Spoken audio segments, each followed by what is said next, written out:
Praise the lord.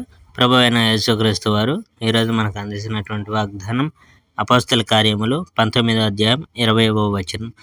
ప్రభావముతో ప్రభువు వాక్యము ప్రబలమై వ్యాపించెను. దేవుడు పౌలు ద్వారా ఎన్నో మహత్కార్యాలు చేశాడు. ప్రజలు అతడు తాకిన జేబు రుమాలను, తుండు గుడ్డల్ని తీసుకొని జబ్బుతో ఉన్న వాళ్ళ దగ్గరకు వెళ్ళేవాళ్ళు.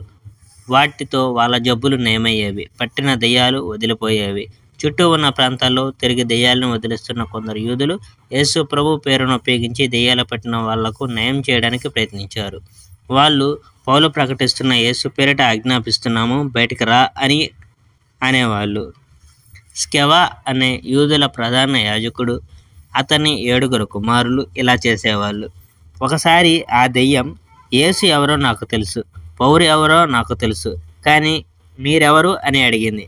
ఆ దెయ్యం పట్టినవాడు వాళ్ళ మీద పడి వాళ్ళను బాగా కొట్టాడు. వాళ్ళు రక్తం కాచుకుంటూ ఆ ఇల్లు వదిలి దిగంబరిగా పారిపోయారు. ఎఫెసులో నివసిస్తున్న యూదులకు, గ్రీకులకు ఈ విషయం తెలిసింది.